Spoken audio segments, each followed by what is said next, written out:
Hello, my name is Chris and today I would like to answer a question from Jeanene, a member of our Finding Freedom Facebook group, who asked me what is the main reason for self-sabotage.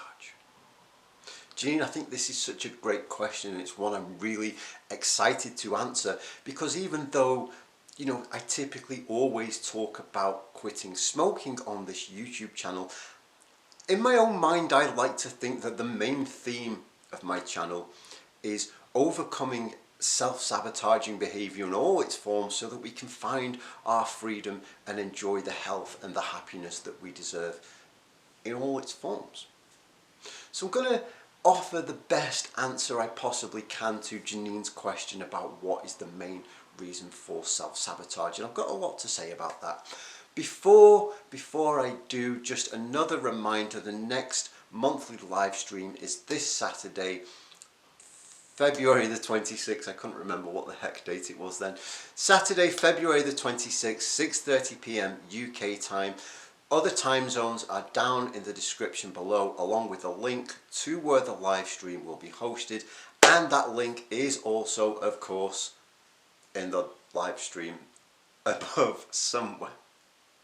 That is next Saturday. If you'd like to come and hang out with me, ask me any questions in real time, chat with other members of our community about how your quit is going, that is the place to be. But for now, we're going to talk about self-sabotage and why the heck we do it in the first place. I think the most honest and short answer to Jeanene's question is that there is not necessarily one single main root cause of self-sabotage. I think ultimately it can be one of multiple things, or even, especially as was the case with me, a combination of those multiple factors. But I think fundamentally, however which way we look at it, one of the biggest causes of low self-esteem, of self-sabotaging behaviour, spoiler alert, is low self-esteem and low self-worth.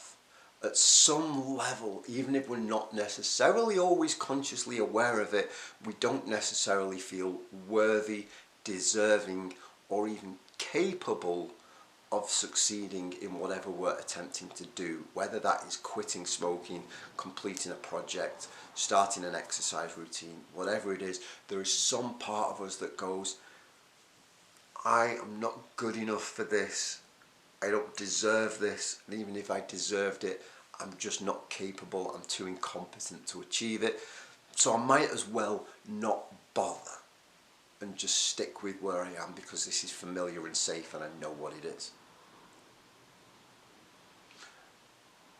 And the most important thing that I want to say about self-esteem and self-worth is that if our self-esteem and self-worth are low, that is not our fault.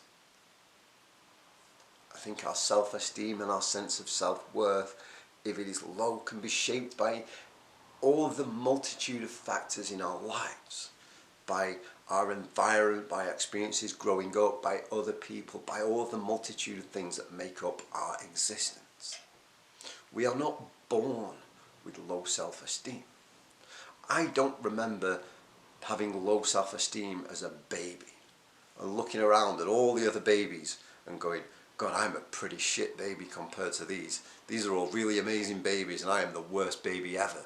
I don't remember being a toddler and going to preschool and going, I don't feel worthy of being in this preschool because I'm a really crappy toddler.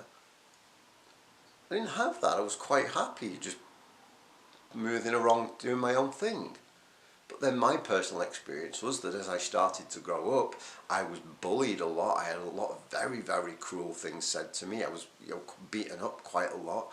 And then I would go home, and certain members of my family didn't necessarily have the emotional maturity that they have now. So I would hear more things of, Chris, you are stupid, Chris, you are this, Chris, you are that. So everywhere I go, I'm constantly being told or shown through other people's actions and behaviours that I'm actually not that good, and at some point I'm going to take that on board and go, well, if everybody in my life feels that this is true, then it must be true, and I'm going to carry that with me. And then I'm going to go through my life feeling bad and I'm going to look for all these avenues to help me, not necessarily to stop feeling bad or start feeling good, but just to stop feeling anything, because I don't know that I'm capable or even worthy or deserving of feeling love and kindness and success. All I want to do is stop feeling, because I don't feel like I can feel good. I just want to stop feeling. So I'll engage in things like drinking and smoking and anything that just distracts me from my internal pain and discomfort. And then at some point I start to realize this isn't working for me. This is making me feel even worse. I've said many times in my old videos, I used to say, when I was smoking and when I was thinking about quitting smoking, why do I hate myself so much that when something bad happens, I deliberately pollute, poison and choke myself with a cigarette and increase my risk of an early death because something bad has happened? It doesn't make any sense until you figure, well, it's because I don't feel good about who I am. I have very low self-esteem. I don't feel like I'm a worthy, deserving person. So in some level, I'm kind of punishing myself. I'm making it worse deliberately. Like I said, just because I don't believe low self-esteem and low self-worth are necessarily our fault, nobody can come and point at you and say, you need to have more self-esteem. I mean, you kind of do, but it's not your fault to tell you off and that you just go, oh yeah, you're right, I'll just get some more self-esteem, and there you go. You personally haven't done anything. You didn't wake up one day and go, do you know what, I'm going to suddenly start feeling like crap about myself for no reason. Those feelings of low self-esteem and low self-worth come from somewhere. Even if people don't bully us, even if people aren't mean to us, even if people don't put us down, it could be that we grow up in an environment and we look at other people and we start to compare. And then we take on these feelings of, well, I'm not where this person is, therefore I must feel bad. Or I must be bad, or I must not be as worthy as that person because they have something that I don't. Not recognizing that I am actually pretty special and unique in my own right, and that maybe, quite possibly I have things that they don't.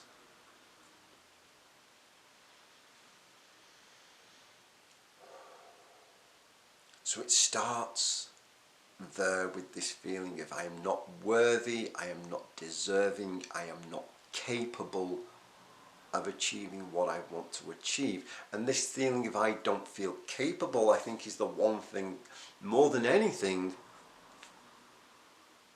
that will cause us to self-sabotage our own efforts. We don't feel like we're capable or competent enough to achieve something. Then we feel like if I try and do this thing, I could fail. And we're brought up with this mindset that failure is bad. So if I fail, that is bad, therefore I am bad. Therefore people will think less of me, therefore I'll have to admit that I can't do something, and I'd rather nobody else know that I can't do this thing that I feel like I can't do anyway. So I'm either not going to bother trying, or I'm going to deliberately self-sabotage this to prove myself right.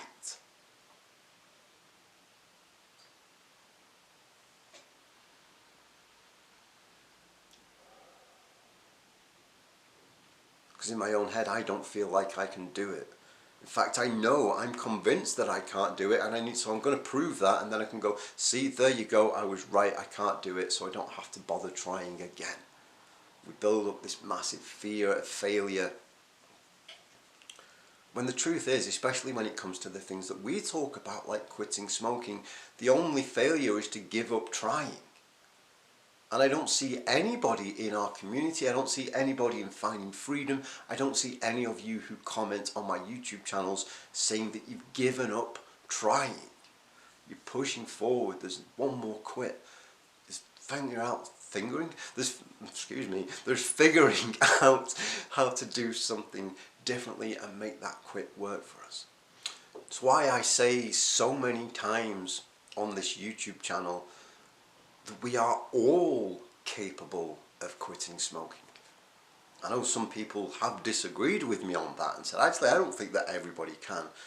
I am holding, that's a hill I'm prepared to die on, to be honest, that we are all capable of this with the right support and structure and environment around us. I think one of the very first sentences in this book, which is called Quit Smoking and Be Happy by Christopher Scoyles, that's me by the way, one of the very first sentences in this book is, that we all have everything that we need to succeed without quit within us. And how do I know that?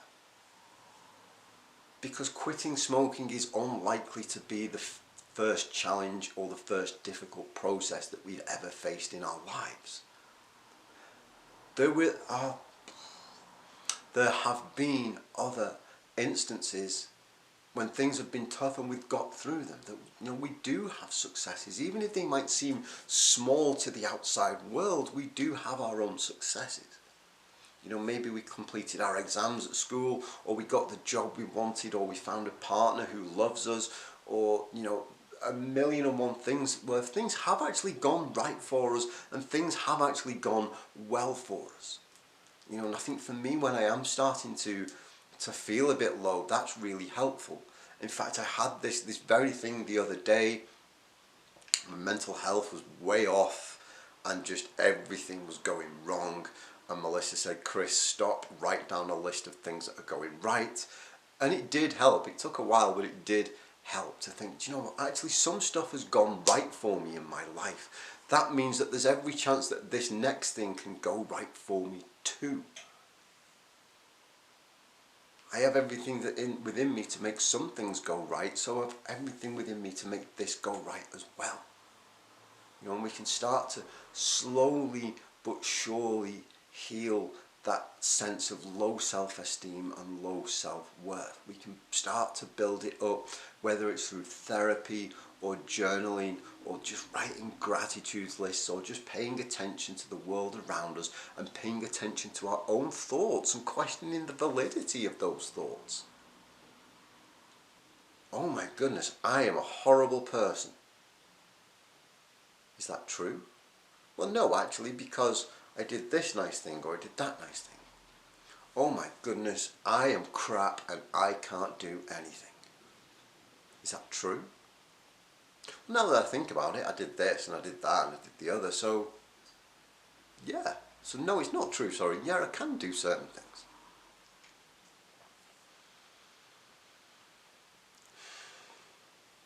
We can become so afraid to fail that we put off trying. But we can also be equally as afraid of succeeding. I think this fear of success can be one of the huge main reasons behind self-sabotaging behaviour. Because if we are trying to achieve something, when we achieve it, something about our lives is going to be different. If we are applying for a new job, we want to change career, that means something is going to change and we go, oh my goodness, everything's going to be different and I don't know what that's going to be like and I'm not sure, again coming back to the self-esteem thing, how I'll be able to cope with it. Therefore I'm just going to find some way to self-sabotage my own efforts to get a new job. And quitting smoking, we can approach it with this fear mindset of, if I quit smoking, I will have to do things differently. If I quit smoking, I will have to deal with stressful situations without a cigarette. If I quit smoking, I will have to go into this environment, deal with this person, tackle this problem without a cigarette. If I quit smoking, things are going to change.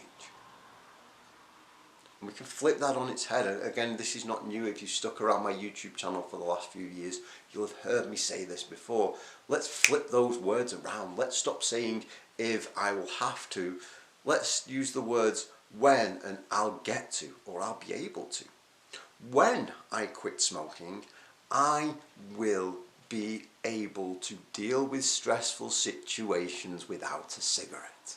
In other words, when I quit smoking, I will be able to deal with stress without choking, polluting and poisoning my own body in a way that achieves absolutely nothing. And how good is that? When I quit smoking, I will be able to go here, do this, tackle that problem, all without putting poison into my lungs. When I quit smoking, things will change, and that's good, and I like that. That's awesome, but we can get into the habit of where we don't see it like that, and we tend to stick with what is familiar to us, especially if we are tired or stressed out. And when I say tired, I don't necessarily just mean, do you know what, I didn't have a lot of sleep last night and I've worked hard today, I'm a bit tired. I mean, when we are mentally, physically, emotionally tired within the core of our being, and when we are stressed out, we stick with what's familiar to us because we don't necessarily have the mental processing capacity to think about doing anything different or out of the ordinary. We're tired, we revert to default. So let's say again, we're trying to quit smoking, and the smoking thing is stressful. It's also been a stressful day. There's a myriad of things going on for us. We're not necessarily mentally on our A game. It's so much easier to revert to default and pick up a cigarette and sabotage our own efforts. I think this reason in particular can explain why so many of us do self-sabotage when it comes to our efforts to quit smoking. We know that smoking is bad and dangerous for us and it's ruining our health and our finances and our lives and all that stuff, but it's familiar to us. We know what to do. We know how to be smokers. We know what to expect from being a smoker. It's safer and easier to be a smoker than be a non-smoker. At least that's the way that it feels at that time. Because if we start to be a non-smoker, we don't necessarily know what to expect. We don't know what the cravings are going to be like, if they're going to be any. We don't know if we're going to cave into them. We don't know what our life is going to be like as a non-smoker.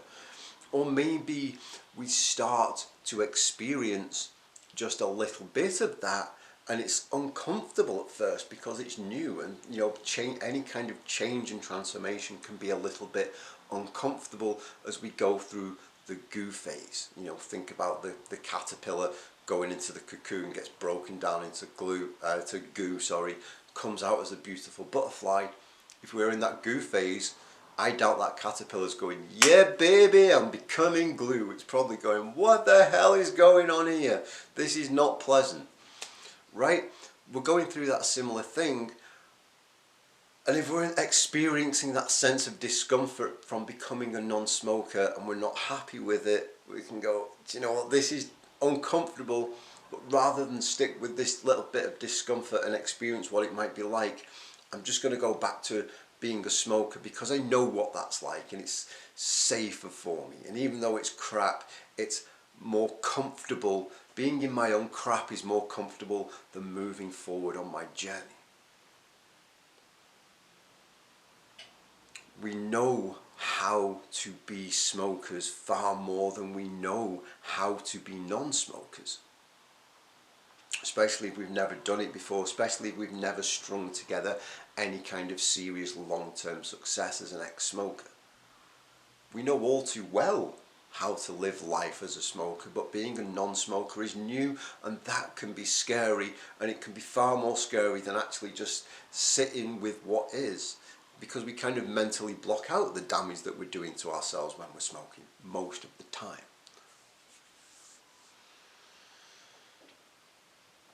We're stressed, we've got anxiety, we've got mental health issues going on for us.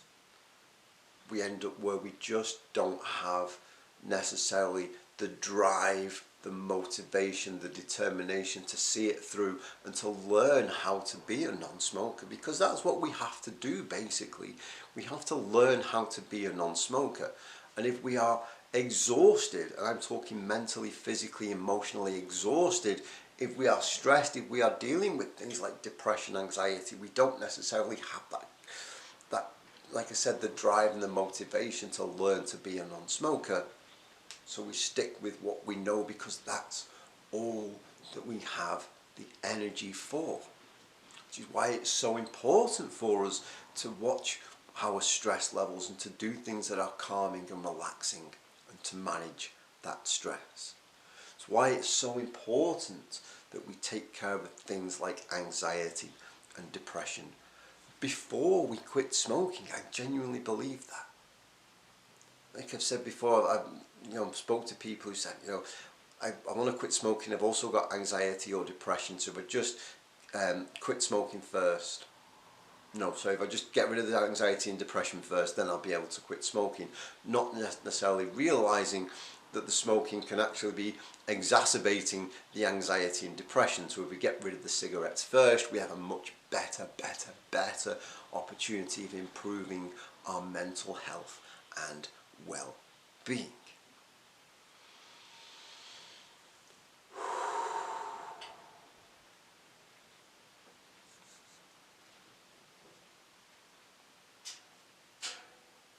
I think those are the main reasons why we self-sabotage. Sometimes we don't feel worthy, we don't feel deserving, we don't feel capable.